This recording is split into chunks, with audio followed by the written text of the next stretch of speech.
Right then. Hello everyone and welcome to the Wheelchair Football Association's brand new 2-on-1 Powerchair Football podcast, where myself, Alex Dowding, and my co-host Ryan Sipple take a deep dive into the world of Powerchair Football. Whether you're a seasoned player, an avid fan, or someone new to the sport, this podcast aims to provide in-depth insights, behind-the-scenes stories and expert analysis, and of course much, much more as we come up with it.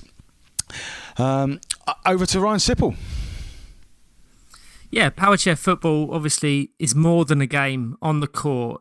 We think it's about the players, the coaches, the fans, and everyone else involved. And we just hope to shed a light on the various aspects that make this sport so special, from the technology behind it to the dedicated community that supports it.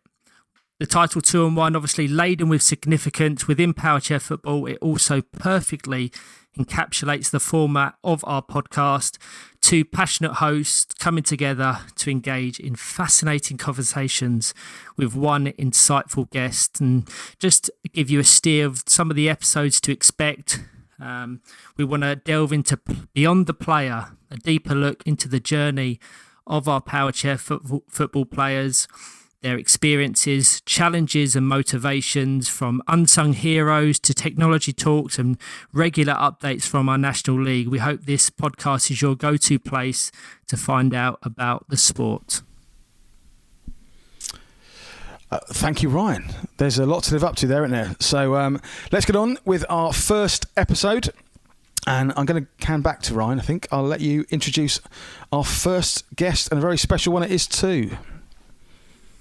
Absolutely. So it gives me great pleasure to introduce our inaugural guest to the 2-on-1 Powerchair Football Podcast, new WFA Chairperson, Dean Williams. And just to give you a little bit of insight into Dean before he joins us, Dean has served as the non-executive director of Welsh Gymnastics, a trustee at the Hope and Homes for Children. He also serves as the chairman of Sleaford Town FC. His time within these roles has given him a deep understanding of the governance, strategic planning, financial management and operational oversight required to lead successful sporting organisations. One of his most significant achievements, which I'm sure he will go into more detail on, was at Sleaford in creating and adopting a 3-year blueprint for the club, which led them to their highest finish in a century. So, without further ado, it gives me great pleasure to introduce Dean. How are you? Hello, gentlemen. How are you doing? Not bad at all, thank you. Good. Hello, everybody else as well. What a pleasure to be the first guest on what you've put together here, gents. Great job. Thank you very much. Hopefully it's going to be interesting listening for everyone. And that's more pressure on you, Dean, than us, I think, for this episode. To get us going and to get us talking and moving, we've going to spring some quick fire questions on you, Dean. Now, most of them are either one word or one sentence answers. They are genuine quick fire. They're not, hopefully, they won't give you the opportunity to talk for too long. We want to get a quick, brief insight into our new chairman and where things are at in your world. So, let's go. Ryan. Dean, what's the first word that comes to your mind when you hear Powerchair Football? Opportunity. Have you ever witnessed a live Powerchair Football match? If yes, what stood out? I did, and I don't want this to come across the wrong way. I was absolutely blown away by the tactical awareness and the tactics that were in play in the game. Role reversal. If you were to play Powerchair Football, which position do you think you would be best suited for? Well, the position's probably not to be on the court, I think is probably the safest thing to say. But if I go back to my playing days, then, I played in lots of different positions. But to me, it looked like a position that was a very important position on the court. But the more central position in the middle of that court would probably be where I'd place myself. Pre-match jam. What song would you listen to prepare for a big game? Oh, goodness. I think I'd have to pick the one that I was involved in at Sleaford Town when we had our intro music. So it's Right Here, Right Now. If you could have dinner with any celebrity and or historical figure, who would it be and why? Just one person? Yes. Oh, that's a toughie, guys. Bit of warning on that one would have been nice. Or who should I pick on that? There are literally so many. I think, it may sound a bit cliched, this, but I think Bobby Moore is the person that I would pick. Marvellous. What's the last book you read that you couldn't put down?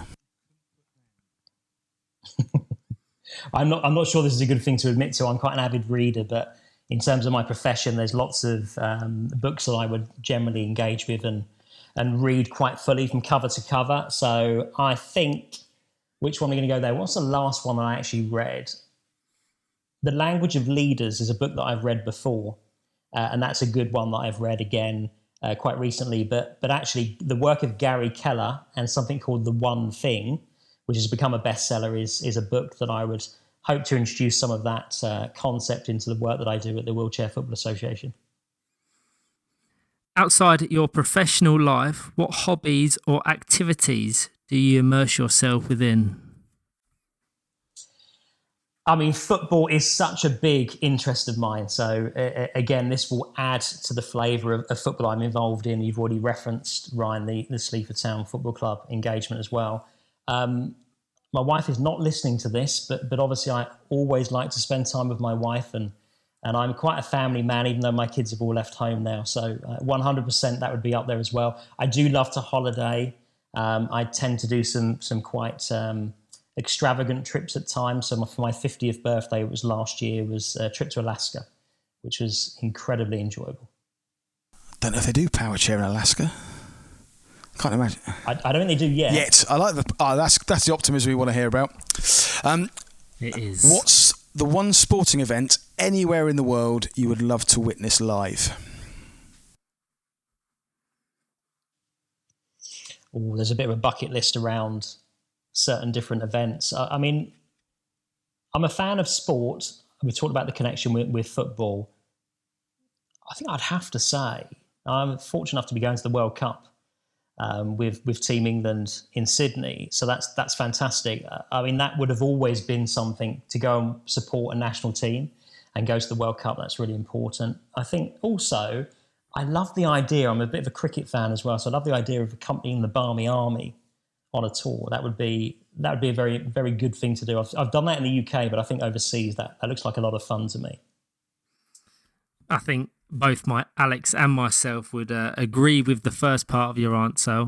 For those that don't know, all three of us are set to travel to Sydney in a couple of weeks' time now. It's absolutely flying around for the 2023 FIFA Powerchair Football World Cup, which will no doubt come up in conversation later on.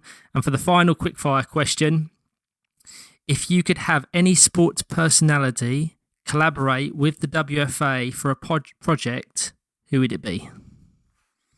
Oh, goodness. Again, and this is something that I would hope that we would be able to look at these things with the pull and the opportunity we have and where we perhaps look for other people to get involved in the sport. I'm going to go for something that I'm not sure how popular this will be, but I happen to think a fantastic individual and what he brings to football and the game in terms of his commentary in particular and his analysis. But Gary Neville would be somebody immediately would spring into my mind. Well, you've played right into Alex's hands there, being an avid Manchester United fan. That's lucky. Yes, Stretford Ender for 9 years I was, before the travel got a bit too much and got in the way of Powerchair, as it happens. So, but yeah, Gary Neville's a great shout. Can't go wrong with a red. Well, he certainly carries a significant voice, which I think is something that I am always interested in. Fantastic. Right, that was our last question to get us kicked off with getting to know you, Dean. Hopefully the conversation now we can just go forward with a bit more detail and allow our listeners to find out a bit more about where you're at, your first impressions as you've been here now, and where things are going. So this is day 23 for you as WFA Chairperson? Yeah, pretty much, yeah. How's your first 23 days been? Well, I've kind of loved it. It's been, as you can imagine, it's a whirlwind. So Lots of people have been very proactive in making contact with me, which I love. I don't have any issue with that whatsoever. And of course, there are people that I've got to know that are important within that sport as well, that I've reached out to as well. And, starting with my team, which you two guys are two members of, it's really important for me to get to know people on a personal basis as much as it is on a group setting. So that was always going to be something I would do very quickly. So, 3 weeks in, the current mode is obvious stuff to say, isn't it? But it's observing, listening and learning. And that's where my head has been, and trying to piece together little bits which, people sharing their story and their involvement, and also again, what I love, their passion and innovation and creativity around where they want to take the sport and what they think is possible. That's brilliant. It's like gold dust to somebody like me. It's not going to be, I'm not heavily ego driven, so it wouldn't be for me to say this is the way that I want it to go. I would always see that as a collective responsibility as a team in terms of what we go and create. So it's been a fantastic 23 days, hell of a whirlwind. And I think the principle when I go into these things is always the same. It's seek first to understand. The last thing you need is someone that's not come from the sport, who claims that they will know everything about the sport. And of course, that is a very foolish approach to make, and it wouldn't be one that I would do. If I'm anything, I've got quite a bit of composure to me around how I piece these things together. With that last statement in mind, I think it's important that we take a step back and understand kind of your origin story, whether that's your professional or personal journey. Can you just talk to us about the varied roles you've taken before arriving here at the WFA? Yeah, so if we talk about it from a career perspective, Ryan, then what people will see if they're on LinkedIn and on those professional platforms, they will see me as an executive coach. So that's pretty much what I am. So again, to break that down, that means my day work, so to speak, is working with individuals and teams to get them to think about their performance and then create an agenda. It's led by them, the agenda, but help them and facilitate them to achieve even greater performance, whatever that is on a personal level or an organizational level. That's pretty much what I do, and I've done that for a long, long time. My early career, before I got to that point, was very much in financial services. So from a commercial selling perspective, feels like it's a dirty word to use, doesn't it? Sometimes the selling word, but commercially, I was involved as a financial consultant and then sales manager, et cetera, within a big insurance company. But most of my career has been as an executive coach. There's lots of other business interest and involvement I've got. I take a very close eye and firm attention towards anything to do with leadership because of the coaching work that I do, but also the other businesses that I'm involved in. And then I suppose the connection into sport's an interesting one because I work across so many different industries at a senior level, and sport wasn't presenting itself in front of me at all. So I decided that I would like to get myself further into sport, and I funded effectively, it was let's call that a mini master's equivalent, and went through that, funded myself to do it. And that was all about becoming a senior leader in sport, made some incredible connections, and then I knew I'd be excited by getting involved in sport in the first place, but ultimately it got me to think about an exec level in sport. What is it like, whether that's football or the variety of other sports that exist? And then from there, really, because of the connections that I've made, it's opened up a lot of opportunity. And that's where when you mentioned earlier on the reference to being a non-exec director within gymnastics and Welsh gymnastics specifically, and then the involvement with Sleaford Town Football Club, that's where that's opened up from. I also now, and as I said, I wasn't doing this before, I'm coaching senior people in sport within different sporting entities as well. So all of that has come about, I would suggest, over it's just pre-pandemic. So what's that? You're talking about the last 3-4 years. It's really interesting that you went to sport yourself and are now looking at supporting individuals within sports. Are any of those in the management of the sporting sort of delivery, or is that in the sports business side of stuff?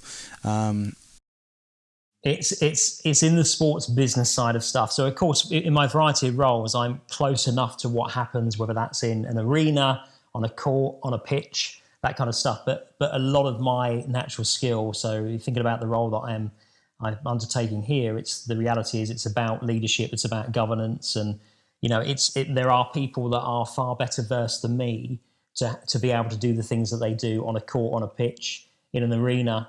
For me, it's about where do I add my value and my skill set. It doesn't mean I'm not interested in that at all. Of course it doesn't. And I'll always have opinions on lots of different bits and pieces, but it's kind of, there's a concept, isn't there, you've probably heard of before, gents, which is staying in lane. And I think that's good to a point. Everyone needs that accountability and what's their piece that they will do and execute with, as I would call it, painstaking excellence. But for me, I think when you get involved in sport, it's quite unique to a lot of businesses I work within, where you can't purely stay in your lane, because there is a concept that things happen and sometimes you need to step in. And if that's okay, there just needs to be an agreement that you get involved in other stuff as well. So I've definitely learned that in my time being in sport. Great stuff. I'm going to jump back to now. It's good to get a bit of a history, but I'm going to jump back to now and say, after 23 days, what are your impressions of the WFA, and what are the bits that are making you excited? Well, I mean, that first question, what's the first word that comes to mind? And I use the word opportunity. So, I mean, the first thing I'll say, what's been created is one of the reasons that I'm here now, because I think there's a significant platform that's been created. The foundations are really, really strong. You have something that's highly functional that, again, back to that word opportunity, creates wonderful opportunity for people that wouldn't have seen themselves being able to play the sport once upon a time. And I think that's absolutely fantastic. And that, it gives me goosebumps seeing that, because I think when you enable people an opportunity to do things, of course, you're making dreams happen. And as corny as that sounds, that's exactly what I saw when I first got introduced to it. So I think the significance of what you've already done and what's been created in the WFA is just a wonderful thing. And I think that can only be built on. So the expressions I would use are things like building stronger or building even better. I'm quite considered with the language that I will use. And that's where I see where the opportunity is. So look, I think anything I say shouldn't be taken as anything negative at all. But I think instinctively, I can see where the sport at the moment is in a position where the profile could be raised of that. And raising a profile of sport creates, back to that key word for me, a trigger word of opportunity. It creates wonderful opportunity for everyone. The clubs, the players, the coaches, the carers and parents and anyone that's associated with that as well. But also it creates opportunity to attract people towards the sport, to give it an even stronger platform than what we have right now, which enables us as a group of people to make brilliant decisions, which will grow it and just be something that everyone's uber proud of moving through the next few years. So I think the excitement for me is the potential to make even more noise about this as a sport and foster and garner even more support that comes into it, whoever that is. And I think, naturally, because of my background I shared briefly earlier on, I would see that there's a corporate opportunity within this, and we already have some fantastic supporters corporately, which is great, but the opportunity to partner with other people and people in different ways, I think, is something I would naturally see, which would, as I say, open up that opportunity really, really well. We're sat here listening going, oh, yeah. Well, I was going to say, it's really interesting to hear you talk about where we've got to. And previously, when I've talked to you about that, you've discussed us in terms of our age as the number of seasons old that we are. Do you think about us as an organisation in terms of where we're at different ages as a season going forward? So is a season kind of a time unit you're using to measure progress and where we're getting to and what our ambitions are and what we can get, where we can get to as targets together? I think when I've spoken about that, Alex, before, I mean, for me, there's a couple of reasons that underpin that. Number one is I'm fascinated by history. So I want to know the history, and I think sometimes there are easy wins with history, as you approach things like a significant anniversary, for example, and those kind of things. I think if you use them in the right way, they can garner again a lot of excitement around people in terms of what they're looking for. But I think I'd go back and strip that down to the clubs, and you think about the players predominantly. If you're a player that wants to come into this sport, then ultimately, if we talk in seasons, we're talking about something that's very real, aren't we? So, for example, if we said in season 24-25 and season 26, 25-26, 26-27, whatever it happens to be, we're giving a milestone that becomes very tangible. And I think if we are talking about, what kind of things are we looking to achieve by those certain periods in time, it means something to the players as well. And I think, that's why I would tend to use that language very automatically. It's a really interesting kind of perspective of how you perceive it. And I think further supplemented by significant events within the Powerchair football community. I think we alluded to the 2023 Fit for Powerchair Football World Cup coming up in just a couple of weeks' time, set to take place from October 15th to the 20th. Do you feel, it's probably an obvious question, but just intrigued and interested to see or hear your perspective of where you think, should England be successful in Sydney, that has to be the springboard, doesn't it, to really hopefully tap into these new corporate markets, along with obviously your assessment of taking it season by season? So I think for me that the first thing I'd say on that, Ryan, is football's football, right? So at any form of the game, anything can happen. So I'm sure, having spoken to John as one of our trustees, and having talked to you guys about where we are as from a national perspective and what we'd be hoping to achieve, the guys will rightly go in there with some really strong ambition. But football's football. So actually, I think it's a catalyst for us, no matter what happens. So if I would love as a fan, and I will be massively a fan that's over there in Sydney with you gents as well, the reality is I'd love us to achieve something special. But actually the opportunity is not lost from our perspective in terms of the profile raising by whatever happens on that event. Because, for me, there's lots of things that we can do, and the bit we can't control, that's for the team to control, isn't it? And the coaches to be involved in. We can't control the outcome of that, but we can still actually jump on and use that as an opportunity to raise the profile of what we're doing in the game that exists within our format and what we control over in England. So I think that's massively important for us to approach. You're absolutely right from that perspective, no matter what. Of course, if we get something that's phenomenal in terms of result and real success, that just adds to it, doesn't it? But in my thoughts already, the reason that I probably within the first, Ryan, you'll know this, so correct me if I'm wrong, within the first few days of being on board, it was very apparent that was a significant event that I want to go to not only expand my international knowledge of the game, but also to be there as a supporter, but use it as something that's within my first 90 days. That's how I'll always look at these things. 90 days for me runs out pretty much 31st of October. So it's after that World Cup. And, all of these things are very useful things for me to really start to piece together around what we co-create as a board of trustees and with the leadership team to make sure that we're in a position where we are capitalising on that and we are starting that journey of raising that profile. So, no, 100% total agreement. The only thing is, let's relax the guys in terms of get them to focus how they need to focus. But, from my perspective, it's an opportunity no matter what.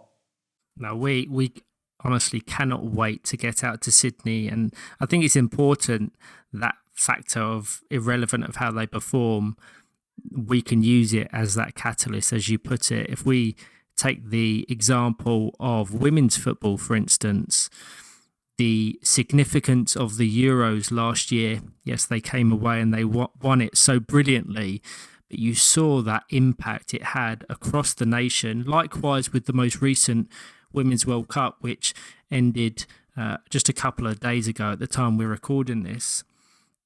They didn't win it. It was absolute heartbreak for them. But I can't help but think it will only have done the sport so many incredible things to consider. It's had the impact across the country. And if we can take an essence of that within the Powerchair football world to take a major competition such as the World Cup, considering we haven't had one since 2017, obviously the COVID pandemic delayed it for 2 or 3 years. So, but I think it's going to fall at such a perfect time, and we'll talk into more detail about kind of the technology and the streaming and our profile, our outward facing profile more specifically. But Alex and I are just incredibly excited to use it as that springboard to go and achieve bigger and better things. And the buzz already has just been exceptional. And I'm sure, I think you said it at the start, to get out to Sydney, I think you put it as one of your significant events that you want to attend. You could have said anything, and already we've moulded you enough. Exactly. I think the bit for me is about responsibility on that as well. So again, we are a community, right? So there's so many people I've not met yet, but of course, when it comes to the National League weekends, then I will have a presence that's there and meet as many people as I can, and that's across the whole of the community. But for me, we all have a responsibility on that as well. So, we will have official comms that will come out from a WFA perspective.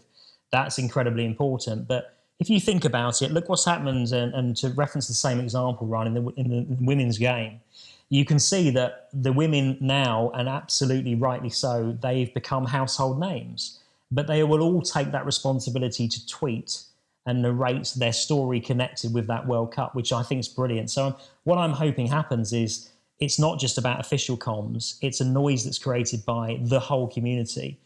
So whether you're in that England setup or not, which just takes that responsibility to raise that awareness of wheelchair and powerchair football in particular. And I think that's a really important thing that, I would ask people to really think about and consider, because if we do that, of course, the reach becomes bigger immediately as we do that. And I would love people to talk about it openly and narrate what they're thinking as they're watching the games or looking at streaming, recording, and time difference, obviously, recording of streamings that have been done. I mean, I'd love people to share stories around that just to help us with that profile raise. So there's an official bit, but there's a collective responsibility as a community, I think, that's quite nice about this.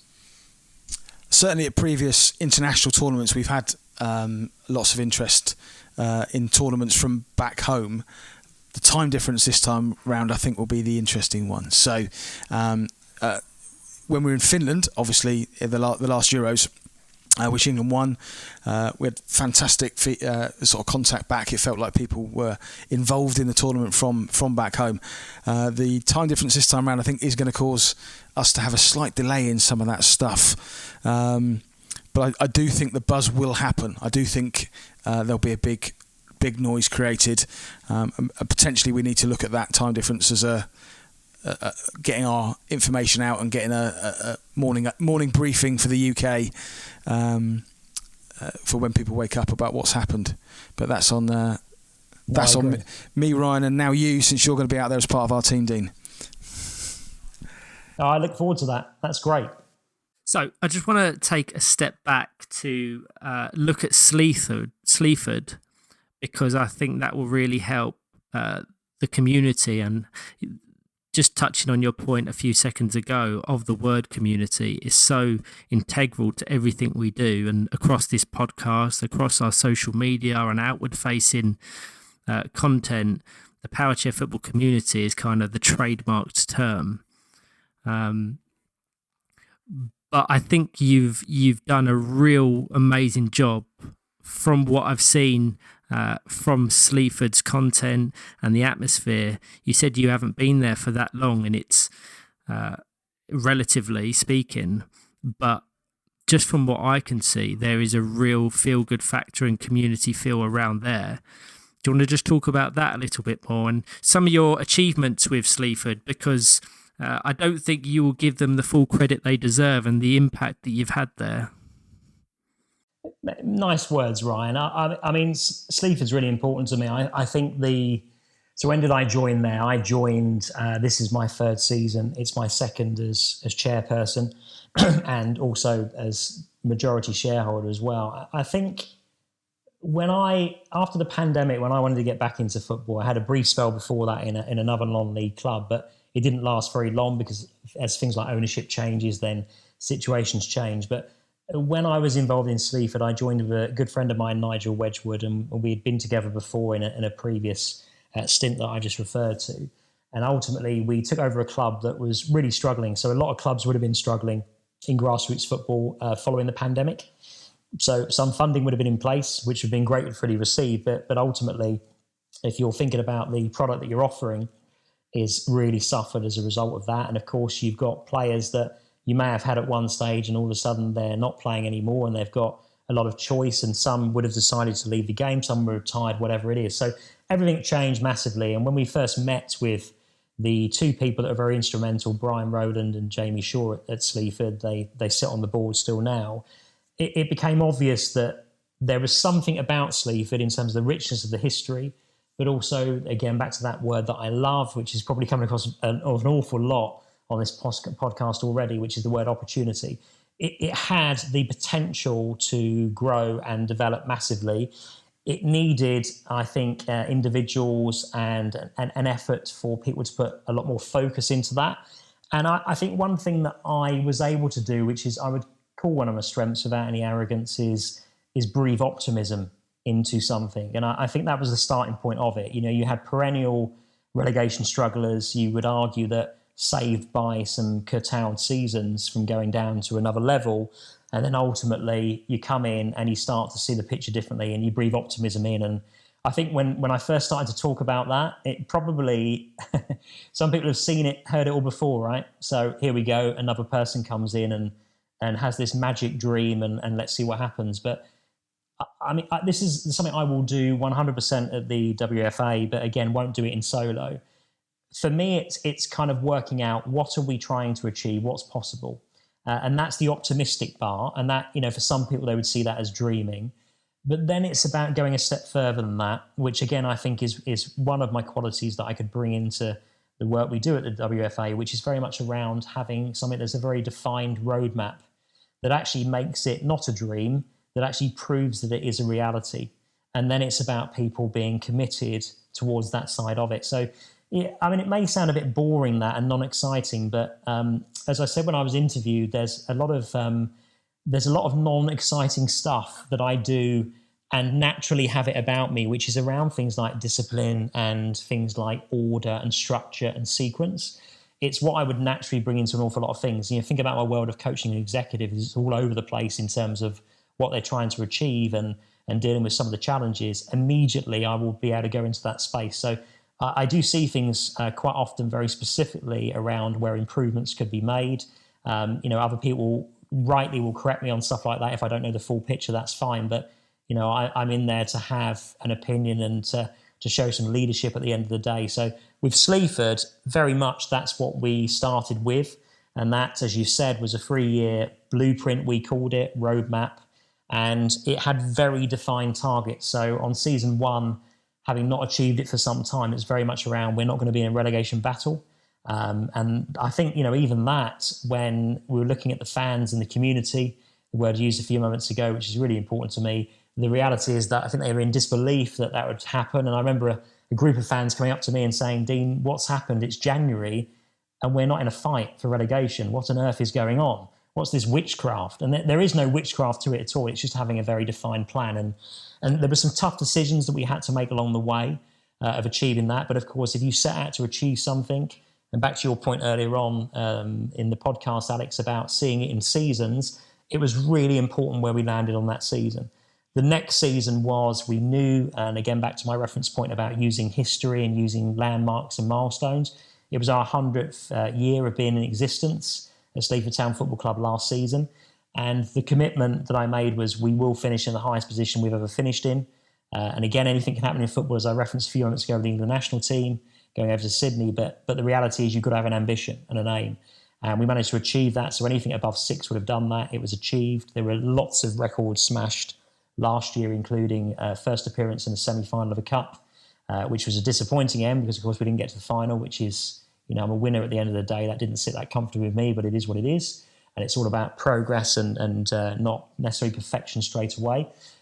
There were lots of milestones in terms of crowd and attendance records, in terms of, again, back to that point around community. So we were getting people that really followed us. And then this season, I'm not going backwards, so I don't expect us to finish anything other than being in the promotion playoff picture come when our season finishes, which is around April time. So, again, they're very firm ambitions, and everyone, the team that's built, is certainly not just about me at all. We've got some very gifted people that have come in and partnered with us. We created a consortium very quickly, and we've got a really, really effective board and lots of people that sit around that, many of whom are volunteers that have just been brought into the whole thing, which they just love it and follow it with a passion. I think one of the things I did, which would sound a bit of a gimmick, but I think worked very, very quickly, there was a strap line created of just hashtag, think about it in those terms, let's create history. And that was important because it was the same thing that was used to get everyone really excited about, okay, what does that actually mean? So, okay, so that's clear, 100 years, we'll finish in the highest position that the football club has ever finished in. But it was all connected with the same kind of message. And I think it's a very simple message, but if you were a fan, you loved it because you were very clear. It was very transparent in what we're trying to achieve. The same with players. From a recruitment perspective, it was clear from coaches and managers. So Tom warding the team to make sure that they were recruiting in line with the ambition. If you were a partner or a sponsor, you wanted to be part of something at the end of it as well. So significant hasn't been achieved at that level for 100 years. So again, I don't want to ramble on too much, but I think there are so many component parts, but I think having a very, very clear focus very quickly and using that as a strength to unite people and support, whether that's a fan or that corporate commercial element coming into the football club, all of that just got into the same pathway, same space. And again, when you've got people that move in the same direction and everyone's really committed, you end up achieving something pretty awesome, right? And that's what we achieved. So let's put it in perspective. It's not winning the league. That wasn't the aim at all. But, I've said this to a lot of people when I've appeared on various podcasts, that you have to earn the right to be successful.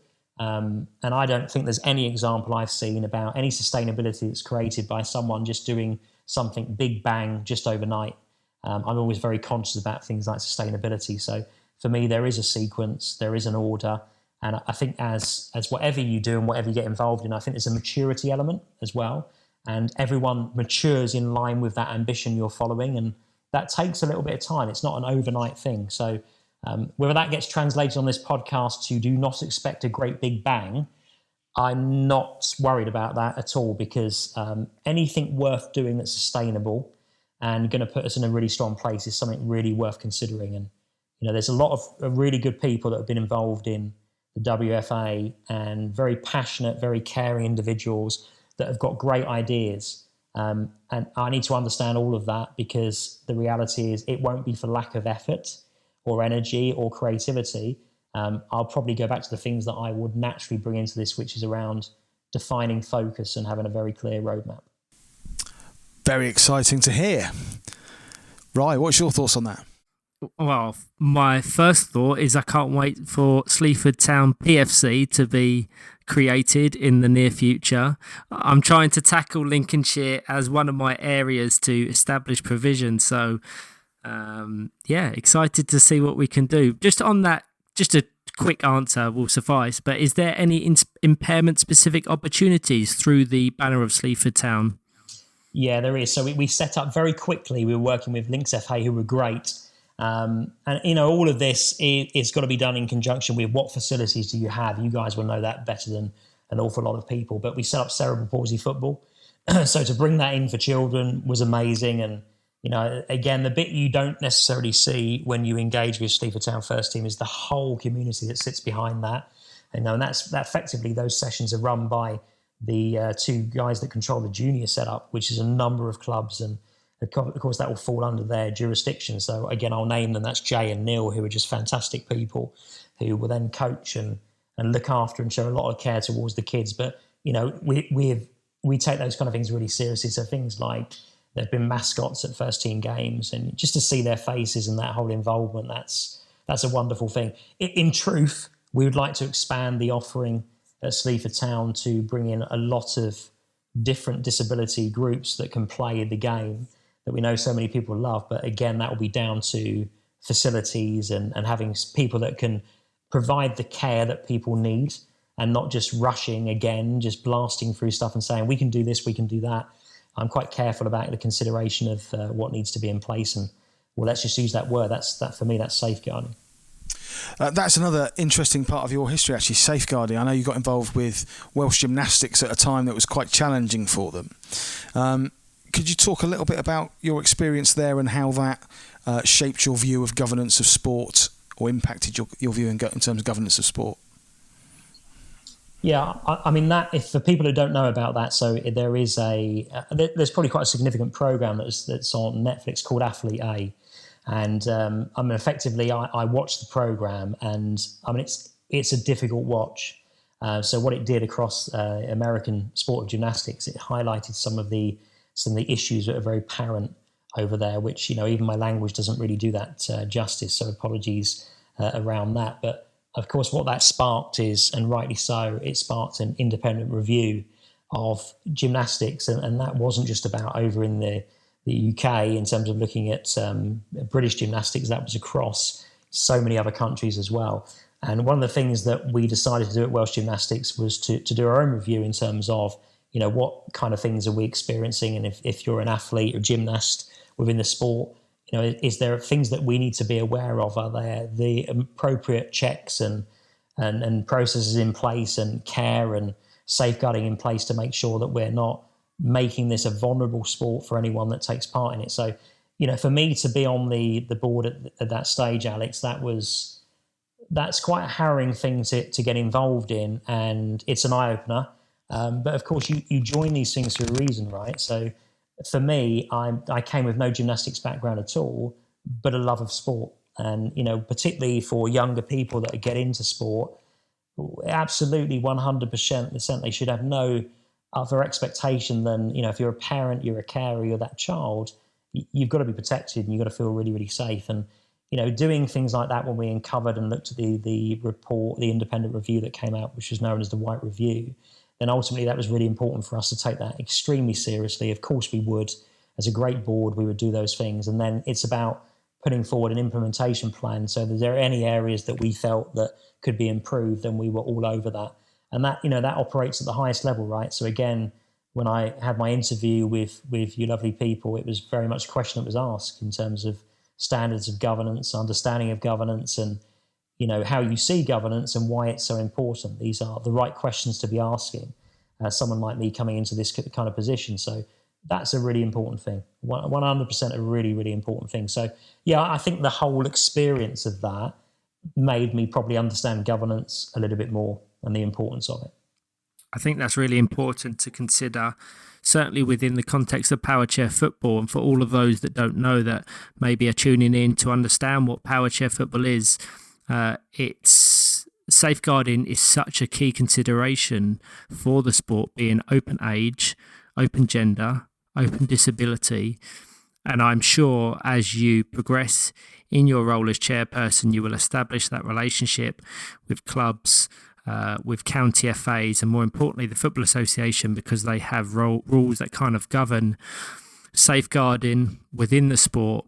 So no, just want to say really reassuring to know that you've got that kind of background and that understanding, because we're so incredibly unique when it comes to that word safeguarding.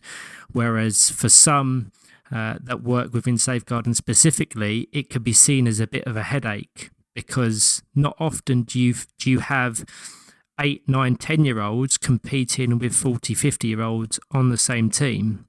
So something certainly to consider going forward. And it's one of the things, Ryan, I should say, it's one of the things that I absolutely adored. So given the opportunity to say, what word do you use when you think about Powerchair Football, I use the word opportunity. If you allow me 2 words, the second word would be inclusivity. I was blown away by that. It was almost, you will know, Ryan, you were there when my first introduction to it, and Alex, you were there as well. And I was kind of blown away because my eyesight is sometimes not the best, but I'm thinking, there looks like some very junior people there playing at some more senior people as well. And I'm pretty sure there's male, female there as well. It's one of the things I love, but it's unusual, right? It is. You use the word unique. It's very unique. But I quite like that as well because, look, people that we partner with and the FA being one of those massively important partnerships, for them, this will be something that they've not encountered. It's very specific. It's quite unique. So, we have to understand that in terms of the processes, the systems they might have in place as well. And we have to work together to create something like that. But to actually spearhead something that's that unique, it really excites me on a personal basis. So yes, that will cause headaches and challenges, but I don't really worry about things like that. I think it's just, we're creating something that's, and I want everyone to feel that, we're creating something that's so unique. You can argue that we are pioneering something, even though it's not just been created and just been designed, to get people to think about this kind of stuff really differently. And I think there are, in time, would we see other sports that try and encompass the same inclusivity? I think we probably would. If we've led the way on that and we've shown that that's possible, and we've shown sporting organisations and people involved in governance in sport that it can be done. It's not easy, but it can be done. That's a great thing. I love that. Yeah, I think certainly within the impairment-specific football sphere, if we can be the trailblazers for that sort of opportunity, it would be amazing. And you ask anyone in the sport, that's what makes it so unique, so engaging, so amazing. Alex and I are probably extremely biased, but it's kind of one of the reasons we wanted to set up this podcast, because we want to hear any and everyone's story. And just talking on that inclusivity element, just to give you one example that you probably are unaware of. And our football is no different to any other format of football. As it currently stands, we are male dominated, so the percentages are probably around 75% male to 25% female. But what this open age, open gender, open disability factor has given us is a season or two ago, and it still is possible for this upcoming season. A mother and daughter competed on the same team together in our national league. And if that doesn't provide that sort of that real example of how amazing this sport is in a male-dominated sport, if that doesn't show you how unique, how incredible, it's such something to cherish. And I don't ever want to see that to be eradicated or kind of diluted out of our sport. I remember the look of amazement on your face when you asked about the age categories and the gender splits, and from the balcony up at Nottingham. And shortly after, you disappeared and said, "I'll be back in a minute." And you weren't. You were back in about half an hour. Can you tell us what you did in that half an hour, Dean? Just taking my own time to observe. Yeah, contrary to belief, I wasn't in the toilet for that period of time. I was just observing what was happening, and of course, people understand the setup there. A lot of the rooms that were outside, and having one or two conversations as well. Of course, at that stage, I'm not sure how that goes down. Who is this random guy that's coming to ask the questions that has no association in that moment with Powerchair football at all? But people were great, and you could see. I mean, I like to observe an awful lot, and I think sometimes we've got two ears for a reason, and sometimes what's really important is just to walk around and listen to the vibe and what's going on, and that's the answer to where I was going. You must have thought at one point that he's seen enough, he's off, but that generally wasn't the case. It was trying to absorb myself into the sport. I mean, I went there. You got to bear this in mind. That wasn't part of the selection process. So I go there to be invited as a guest, which is brilliant, which is a wonderful opportunity. I'm not going to turn that down. And the part of that process is, I don't go for anything that I don't want to be successful on. So if I was going to go for it, I need to be comfortable with my decision around what am I seeing and what does the culture look like, and what is this actually enabling? What's it doing for people that choose to play the sport? And that's what I was doing, really. I kind of knew that was going to be the answer, but I want to get on record. Bless you. What was your impressions then of that week, driving away from that first experience of Powerchair Football National League? What was the conversation in the car? What was the conversation back home? So I drove solo, but the conversation back home was I got told off. Because you might remember this, I was supposed to be going on holiday. I do.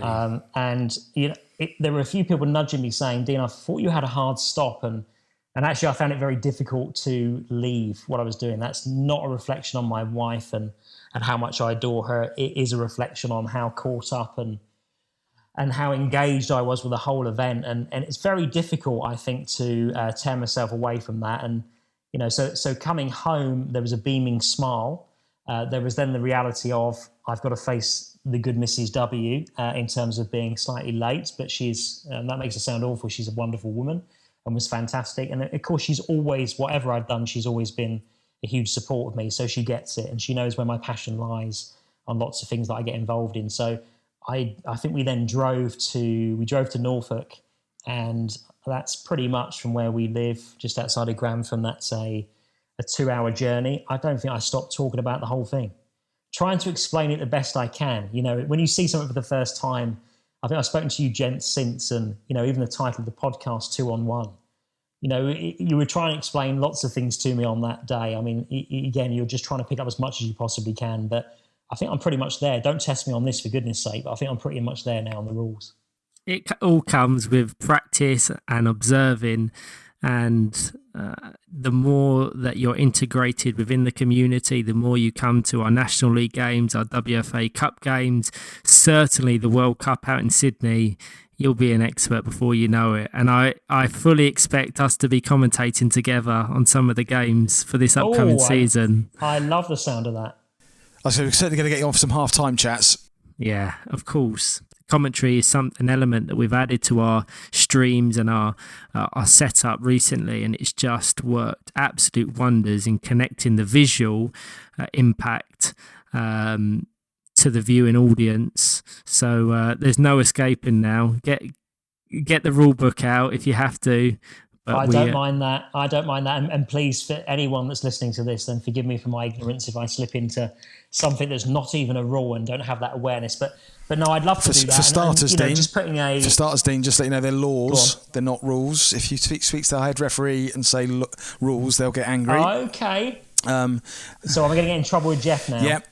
Jeff won't be happy. They're laws of the game, not rules of the game. Sorry, Jeff. One of my favourite things to do is I'm a bit of a rules geek, and every now and again they change them and tweak them, and it throws up anomalies and situations. So I like going and asking referees, in this situation, what would you do? And so I might chuck some of them at you at some point once you've got your experts. Yeah, I don't mind any of that. And joking aside, that will be a good way to get me to understand the sport even more. Just to go back on I don't want to put too much of a serious side on that, but just to support what you've said, I think for me, when I was back in Norfolk that weekend, so I came on the Saturday and then had to leave pretty early in the afternoon, as we've already talked about, too late from when I should have left. But then it went on the Sunday, and I was sitting at my mother-in-law's, as you can imagine. Again, they'll give me so much slack, but this is kind of something I wanted to do. I had the stream on my phone watching the games as well. So, I was captured very, very quickly on the sport. And I think the streaming for me with commentary, and I know you guys have got some wonderful things planned about how you actually further enhance that as well. That is such an important element, because we get clever about how we do that. When we talk about capturing people towards the sport, that's our product, right? At the end of the day, the cleverness we have around that and the way that we can cut certain things and how we can get people to engage with it, that helps us answer the question about what is Powerchair football. And sorry, I'm kind of off on one now a little bit, because it's possibly not going to come as a direct question, but if somebody said to me, if there's a visionary side of it in terms of where you hope it to go, where you hope you can get it to, thinking about season plans in a few years' time, whatever it is, there's nothing in a box yet, if I'm going to be completely transparent, because that's about consideration and speaking to the leadership team and making sure we're all collectively together on that. But I'll tell you, there's one phrase I can give you which will be quite interesting. Since I've got involved, there's an awful lot of questions I've got, which is a very encouraging sign, isn't it, about Powerchair football in general. But actually, at the moment, the questions are around what is it? And, explain it to me, that kind of stuff. And I would love for people to raise their awareness so much that they come into the conversation a little bit differently, if that makes sense. So it's a significant way of kind of road testing about what we're doing in terms of raising the profile, because, again, I don't want this to be disrespectful to anybody else that's currently involved or has been involved in support and the wonderful stuff that they've done. But, the thing that comes to mind is it's quite secretive, right, at this moment in time in terms of raising it externally. And I'm excited by that, because I think that just enables us to create a very clean narrative about what the sport is and what it does and why it's so amazing. And, the help of things like streaming and video footage, that's incredibly important in that, I think. No, I think you've hit the nail on the head. Working as the National Development Officer for the Wheelchair Football Association,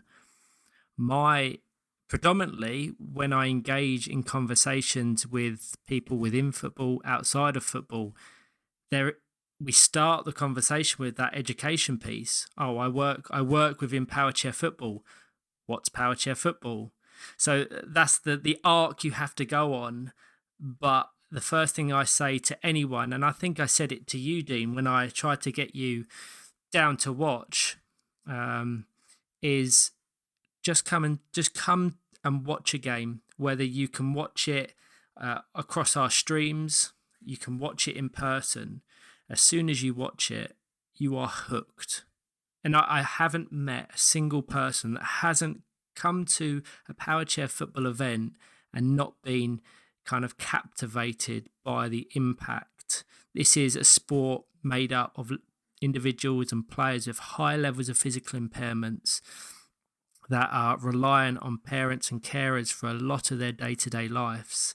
But when they're out on the court, they are completely independent, and the life skills that it promotes, from teamwork to communication to leadership, the viewing audience can't help but acknowledge that and see that as just such an amazing aspect. We talk about product, we talk about increasing visibility, and that's essentially what Alex and I are trying to do. And this is the predominant driving factor for this podcast.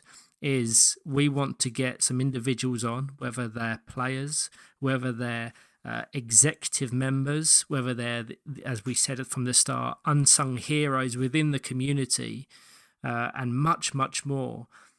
If we can get one new person introduced to the sport that could access our streams and then maybe further up that interest with coming in person, we would have done our job. Because all we want to do is build the profile, and hopefully this podcast does that. We've got some really exciting plans coming up, but it's all about that continual rise. It's definitely that, isn't it? It's bit by bit. That's what it is, bit by bit. I'm going to drop a little exclusive now. Dean mentioned that we've got plans for the commentary.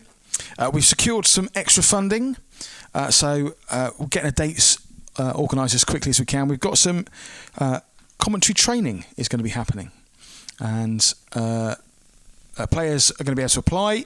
They're going to be selected by our professional commentary trainers. There'll be a weekend, go away, stay all together, and professional commentary trainers that train the ITV guys, the Sky guys, the BBC guys that do all the commentary for the running game are going to be training our players on how to do the commentary for our Powerchair National League. So we're going to raise the bar in terms of the level, and that's hopefully going to be a piece of training that we can do regularly, either once a season or once every couple of seasons, to keep the capacity building of the organisation and the players that are coming through doing the commentary. So a bit of exclusive news there, and very exciting. It's exciting. That is exciting, and just the arc of the implementation of our commentary has been absolutely amazing. And talking from my own perspective, and when they introduced commentary, it was, I'm not doing that. I'm not going to go near the commentary. It's just not for me. And I think a lot of the players had that same viewpoint, but I filled in one time and I've never looked back. And now Alex and I have delivered commentary at various European competitions. We're flying out to Sydney to do it. And anyone that's listened to this podcast, I encourage you to just try it. If I'm present at a National League weekend, come and find me. You don't even have to contribute. You can just listen. And if you want to say something, whenever that is, whatever that's about, just fill in and grow the confidence. And what's amazing, obviously, we've got the commentary, we've got this new course, which is just incredible. But more importantly for me, from the implementation of our streams and commentary, I know some of our players are now seeking journalism degrees at university, and sports journalism, sports marketing, etc. And they're using the products that we have and the services that we provide to supplement their university degrees. And if that doesn't show you the impact that this has, I don't know what will. Just a few words on that, Ryan. I love that on so many levels. So you possibly have your first student right here. I wouldn't profess to be an expert in terms of the commentary side of it, so perhaps I can sign up for that. But for me also, it's what you've just touched on, Ryan. It's about what we're doing to add value to someone that from a non-playing perspective as well. So, of course, you would argue by talking about and commentating on the game that increases knowledge on the game and understanding of it. But there's so much that goes with that, isn't there? So it's life skills that you teach people in terms of confidence, in terms of being brave, being quite bold and talking about it and learning new things. I think that's brilliant. That's outstanding. Good job, guys. Well, also thank you to Amazon Web Services. I'll just chuck that in there, who part of the funding bid that we've got for that. There's some exciting stuff for streaming generally coming up. I don't want to promise too much because a lot of it is research and development rather than guaranteed product. But so far, what we've managed to produce with Amazon guys is pretty impressive. We're down to 2-person production per court at the moment. We're hoping to get down to 1 or 2, but both being commentary. So that's where we're headed. The direction we're headed in is the smallest production team for any sports match going, with high quality on-screen graphics, good visuals, moving camera that tracks the play, and informed commentary. If we can get to that, then we're doing very well. But that's the aim. It's exciting, isn't it? I mean, I think even we talk about impairment specific and disability football as a whole, we're the absolute leaders and the trailblazers within this sector in terms of the implementation of commentary, streams as a whole. There's a lot of impairment specific being played up and down the country, but that visibility isn't necessarily there. But we've all got all of our competing clubs have the option to enter the WFA Cup, which obviously culminates in that St George's Park final, televised on BT Sport. If we can just give a little element of that throughout the season to build the momentum and the presence, we'll be in a really good place. And unfortunately, or fortunately, I haven't quite worked out which one yet. Alex and I are in charge of the streaming operations for the World Cup. So hopefully we can apply everything that we've learned and our experiences from the WFA National League and our various European competitions that we've run to deliver an incredible, unforgettable experience out in Sydney, hopefully culminating in Mr. John Baldwin lifting the trophy. And for those that don't know, I've got the trophy on my desk next to me, so I'm hoping the next Englishman to touch this will be Mr. John Baldwin. Just to say, of course, if the streams are terrible and all go wrong, it's Ryan's fault. He was in charge. Nothing to do with me. But we're very excited about it. We're also being able to pass on a lot of the things that we've learned in doing the live streams and building up over the last 2 or 3 years with that to the Australians who are looking to change how they do things over there. Their back-end systems aren't necessarily built for what they want to do. It's interesting, we've come the furthest, I think, in terms of streaming. Part of that, I think, is our geography. We're one of the few nations that's got a lot of players, but also live within 6-7 hour drive maximum of each other if we all meet in a central location. If you look at some of the other big nations, Australia, America, yes, for definite, they have their championships as a event that you turn up to for a week because the travel just doesn't allow them to meet regularly and have a standard football season in the same way that we can replicate that. France are probably the closest that can do anything similar. Yeah. And so consequently our streaming is different than they have in a bigger country that's spaced out like America or Australia, where they set up for a week, stream like an international tournament, they pack down and go away again. Our challenges have been different, but it has given us opportunity to reflect in between weekends, try new stuff, come up with ideas, work on new ways of implementing the stuff that's quicker to set up, quicker to pack down, easier for people to interact with and take part in. So one of my favourite or most impressive bits of information or stats from last season was we had 68 players commentate across our National League weekends. 68 different players took part in the commentary, which is a fantastic, and really proud that we've been able to offer that opportunity. And given, again, the capacity building of individuals, not just about them as a player, but what else can we offer in terms of as an organisation and a community for each other. So that's been a real positive. Whether we have 68 going forward or whether we have a smaller number that are trained and we have improve the quality and the type of the output that we have, that's for us to evolve and develop together, I guess. But that was something we were really proud of with the streaming, certainly over last season. As part of this podcast, we put a post out on our social media just to encourage and invite some questions from individuals within our community. I'll throw a few at you throughout the podcast or for what's remaining. One of the questions is one that I'm really intrigued to hear your answer on. And the question was, is there a particular figure or mentor in your life that shaped your approach to leadership, and how have they influenced your journey? I think that's a lovely question, isn't it? Whoever asked that, it's a great question to ask.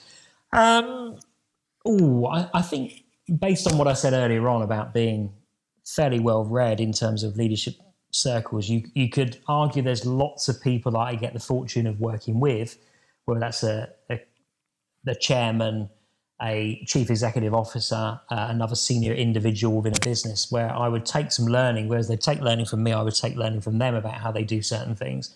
So I think that's a very general thing to say. You could also argue that some of the quality of the input from the books that I read and the articles that I engage with will probably give me that as well. But actually, there are people I fundamentally worked with in my career, and that will track itself right the way back to the time I was in financial services, where they've taught me an awful lot about leadership. And the next bit is something that I will never disclose any names, but there's also people I've worked with that have taught me an awful lot about leadership, but not in the way that they probably intended, in terms of perhaps doing it in a way that is, I would have worked out very quickly, is not the way that I would want to do it.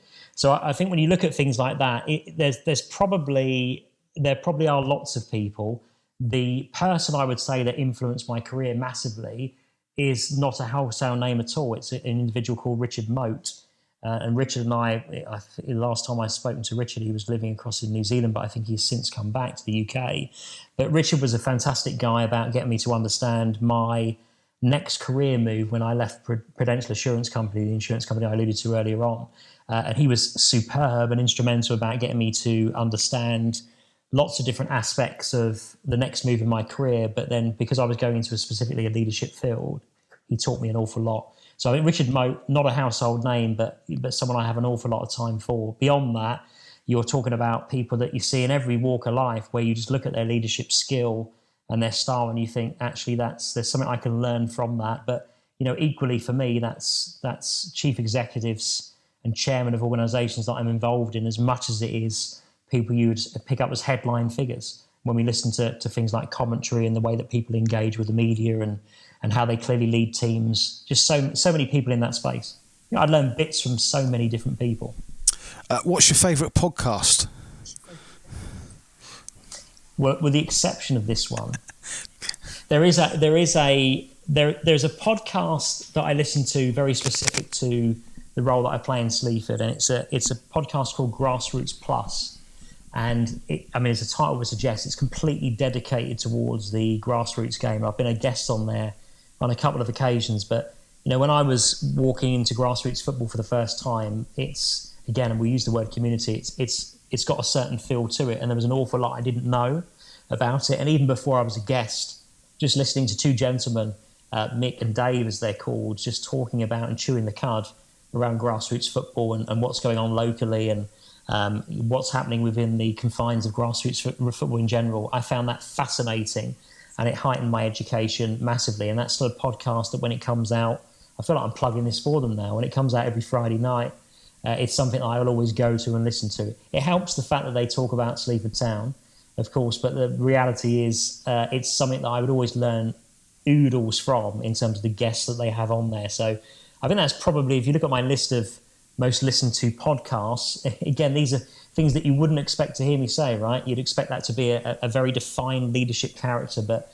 I always pick things that are very specific to the world that I'm working in that moment in time. And obviously in grassroots football, having been there for a 3-year period now, 3 seasons, then ultimately that's a very topical one for me.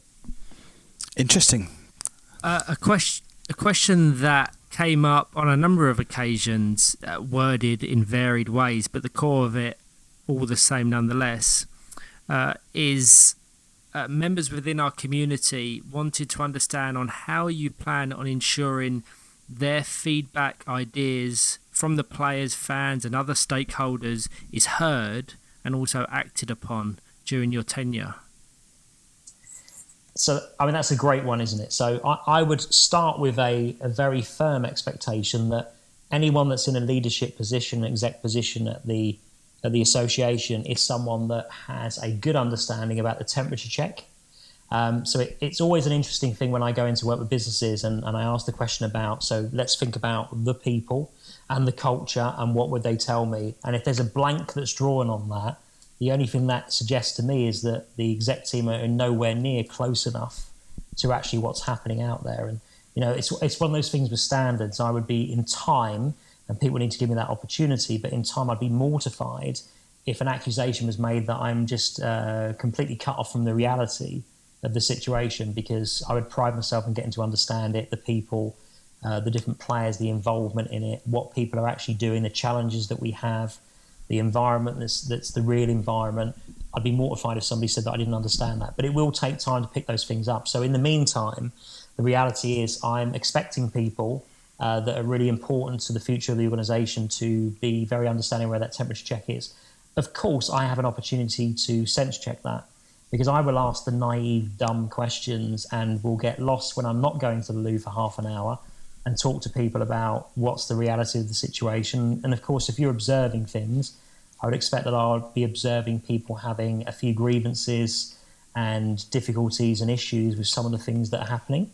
And that's going to be an incredibly useful feed for me, isn't it? But I think, if people feel that they can approach me and talk to me about what's on their mind, or any member of the executive team, the leadership team, that's a great place to start, isn't it? Because, I will naturally be all ears. And again, one of the things I'll be mortified by is that someone making an accusation that I'm not willing to listen, because hopefully it's coming across in the nature of the podcast, but my transparency is something I'd hold very important in terms of my own individual standards. And, you can be as honest as you can be with individuals, but transparency is a really important thing. And, that's when we start to promote further plans in the fullness of time, then that's something that I'd naturally be transparent on. But, if there are things that are very relevant in our sport that need to be talked about and opened up, I'm not the kind of guy that would move away from that. I'd move towards it and want to know a bit more about that information. So it'll take me a while to pick up a lot of these things. But, again, for me, grand plans won't be created until there's a real awareness around what's the reality of the situation and where are people's heads on this. We have, it's the same with my involvement in gymnastics. Members should rightly expect things to be done in a certain way, and they should carry a voice. And of course, that's one of the things that I'll be looking for. It's not a time for people just to stand up and say, well, we think we know enough about the sport and this is where we're going. That all needs to be very carefully considered and packaged into whatever we decide is the future design and state of the organisation going forward. That's really nice to hear. There's a potential for a real desire for the collaboration with the community in terms of people being able to have their say and go along with the journey. But also, to me, I heard regular podcast guest, Ryan. That's what I heard. Recurring podcast guest. That's absolutely fine. So I think that this presents me with it's not the only platform, is it? But it is a platform. And, you'd never get me, put it this way, if you were saying you won't be short of guests, that's for certain. But you can come to me at any point and say, Dean, do you fancy coming on the podcast? And you're never going to get from me, well, I'm not quite sure what I'll talk about. There will be tons of things for us to talk about as the whole thing evolves and we move towards the future design of that. And it doesn't matter. 23 days in, somebody would possibly say to me that, what are you doing going on a podcast, opening yourself up to an audience that you don't understand that well yet?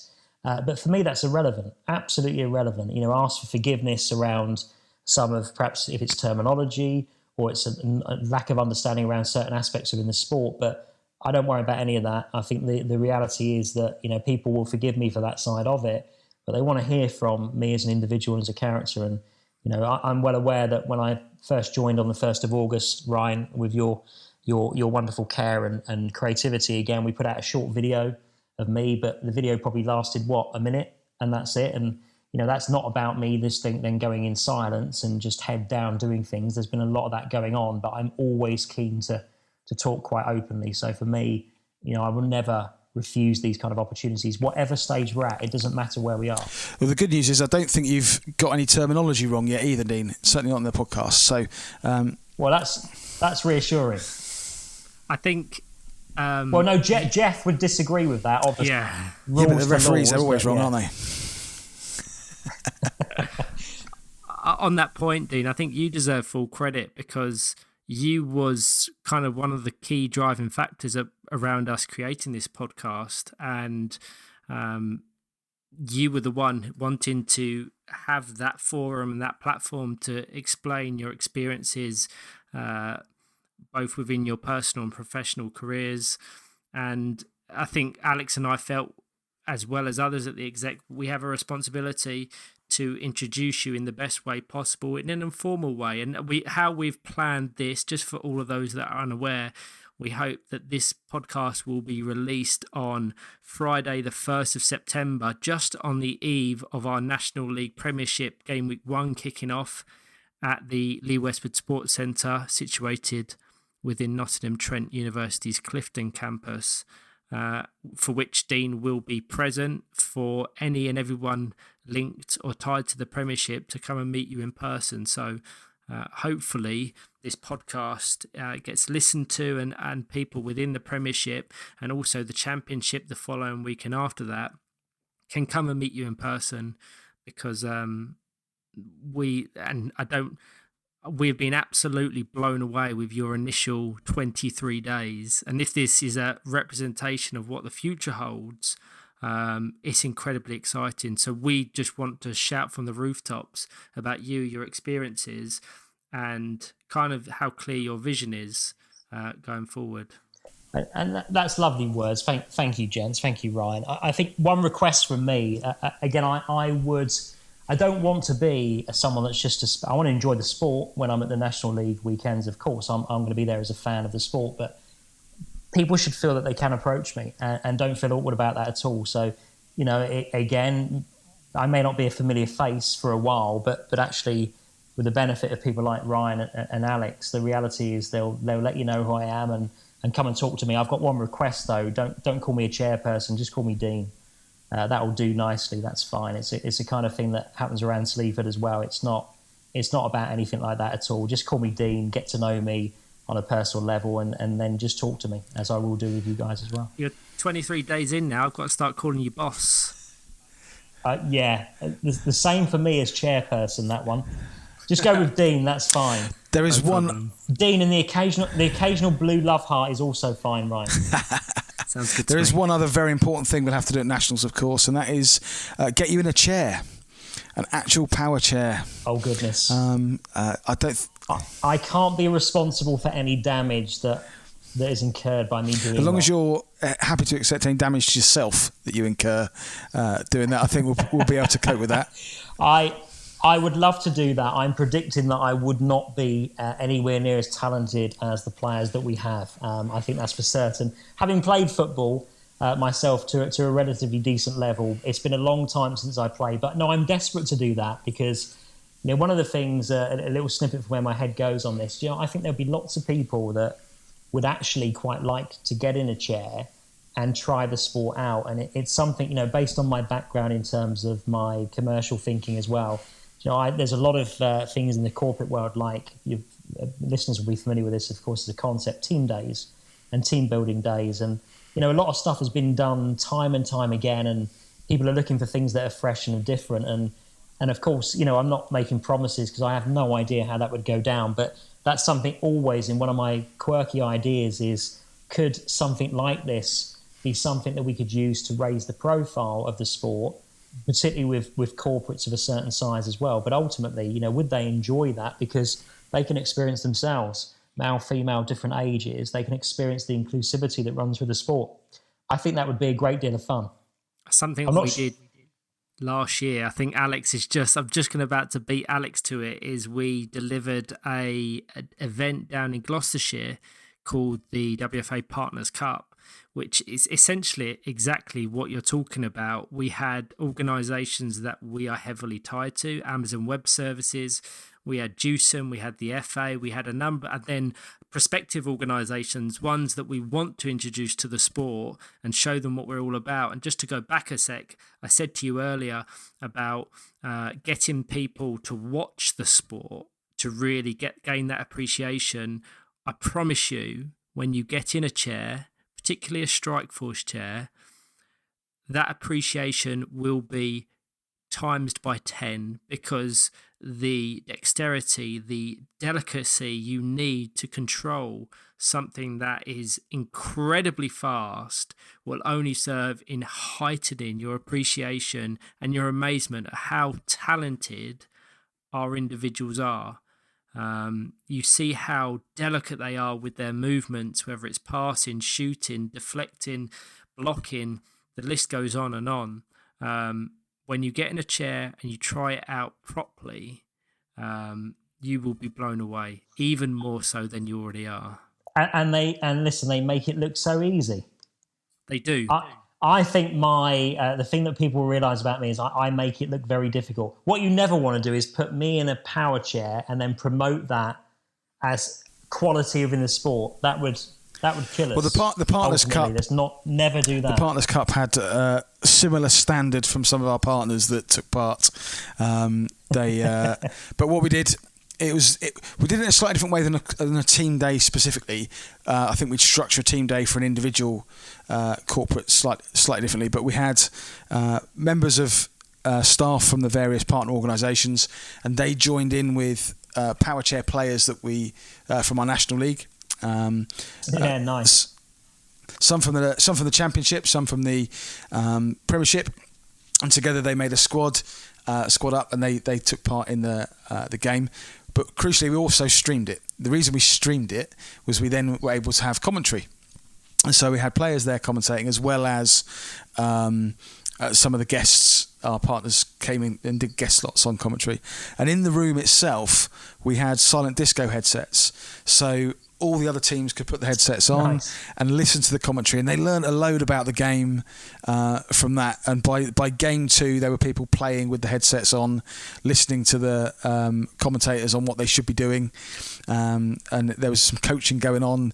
There was a lot of fun had, and I think the appetite from the partners to have another day like that, and a couple of them specifically asked how much or how possible is it to put on a day like this just for us, where we can get more of our staff in and do that. Yeah, brilliant. Brilliant. So I think the appetite's there, and the initial plan with the Partners Cup, which was an idea that came out of a quick conversation with Amazon again, and then happened 2.5 months later. Quite quick turnaround. But the day itself was fantastic, and everyone really enjoyed it. And the players that came were fantastic as well, and advocated for themselves, the sport, and their right to be an athlete really well with our partners as well, which was really great. So they were perfect representatives, weren't they? And full shout out to anyone. We had our partners contributing to commentary as well, and every part of it was just every part of what makes our sport what it is was highlighted. And we gave external organisations and individuals within their organisations the chance to fully be engrossed in that. So if we can get the wheels in motion for a second Partners Cup, you'll get to see the impact it has on a pretty large scale. Cool. Well, time is ticking on, and we don't want to overload our listeners with too much. I think we're going to bring our podcast then, but I'd like to give Dean the opportunity for a final few words.